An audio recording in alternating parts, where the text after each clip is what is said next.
ഇനിയിപ്പോൾ വരുന്ന മറ്റൊരു പ്രധാനപ്പെട്ട വാർത്തയിലേക്കാണ്. കോഴിക്കോട് സർക്കാർ ശമ്പളം വാങ്ങി സ്വകാര്യ ആശുപത്രിയിൽ പരിശോധന നടത്തിയ ഡോക്ടർ വിജിലൻസിന്റെ പിടിയിലായി. മാനന്തവാടി മെഡിക്കൽ കോളേജിലെ ഡോക്ടർ ശിവപ്രസാദാണ് പിടിയിലായത്.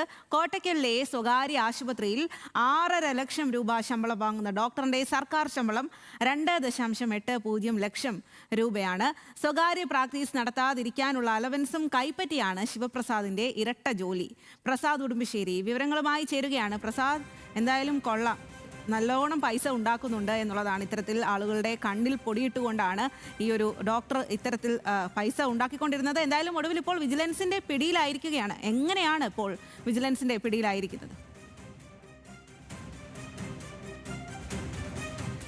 സ്വാതി, മെഡിക്കൽ കോളേജ് ഡോക്ടർമാർക്ക് സ്വകാര്യ പ്രാക്ടീസ് പാടില്ല എന്നുള്ളതാണ് വ്യവസ്ഥ. സ്വകാര്യ പ്രാക്ടീസ് നടത്താതിരിക്കാൻ വേണ്ടി അവർക്ക് സർക്കാർ പ്രത്യേക അലവൻസ് നൽകുന്നുണ്ട്. ഇതിപ്പോൾ മാനന്തവാടി മെഡിക്കൽ കോളേജിലെ അസോസിയേറ്റ് പ്രൊഫസറായിട്ടുള്ള ഡോക്ടർ ശിവപ്രസാദ്, അദ്ദേഹം കഴിഞ്ഞ 1 വർഷമായി കോട്ടക്കലിലെ സ്വകാര്യ ആശുപത്രിയിൽ അവിടെ പ്രാക്ടീസ് നടത്തി വരുന്നു എന്നുള്ളതാണ്. ഇവിടെ മാനന്തവാടിയിൽ ജോലി ചെയ്യുന്നതിന് അദ്ദേഹത്തിന് 2,80,000 രൂപ ശമ്പളവും മറ്റ് ആനുകൂല്യങ്ങളും ഉൾപ്പെടെ 3 ലക്ഷത്തിൽ പരം രൂപ സർക്കാരിൽ നിന്നും കൈപ്പറ്റുന്നുണ്ട്.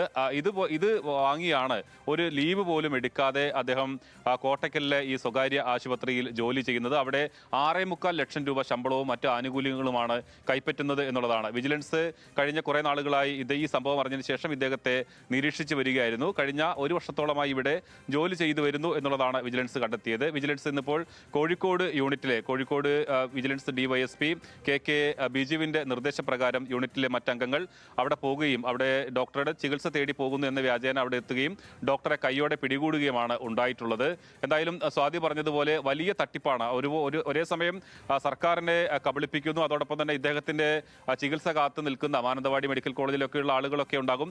അവരെല്ലാം തന്നെ കബളിപ്പിച്ചുകൊണ്ടാണ് ലക്ഷങ്ങൾ ശമ്പളം വാങ്ങി കോട്ടക്കലിലെ ഒരു സ്വകാര്യ ആശുപത്രിയിൽ ഇദ്ദേഹം പ്രാക്ടീസ് നടത്തുന്നത്. ഒരു മനസാക്ഷിക്കുത്തും ഈ ഡോക്ടർക്ക് ഉണ്ടായില്ല എന്നുള്ളതാണ് എടുത്തു പറയേണ്ടത്. എന്തായാലും വിജിലൻസ് ഇദ്ദേഹത്തിനെതിരെ വിജിലൻസ് ഡയറക്ടർക്ക് റിപ്പോർട്ട് നൽകിയിട്ടുണ്ട്, നടപടിക്ക് ശുപാർശ ചെയ്തുകൊണ്ട്. ഇനി നടപടി സ്വീകരിക്കേണ്ടത് വിജിലൻസ് ആണ്. ഒരുപക്ഷെ എന്താണ് കേസെടുക്കാം, അല്ലെങ്കിൽ ആരോഗ്യവകുപ്പ് ഡയറക്ടർക്ക് കൊടുത്ത് അദ്ദേഹത്തിനെതിരെ മറ്റു നടപടികൾ പ്രതീക്ഷിക്കാം. എന്തായാലും വലിയൊരു തട്ടിപ്പാണ് ഡോക്ടർ ശിവപ്രസാദ് നടത്തിയിട്ടുള്ളത്. ശരി പ്രസാദ്.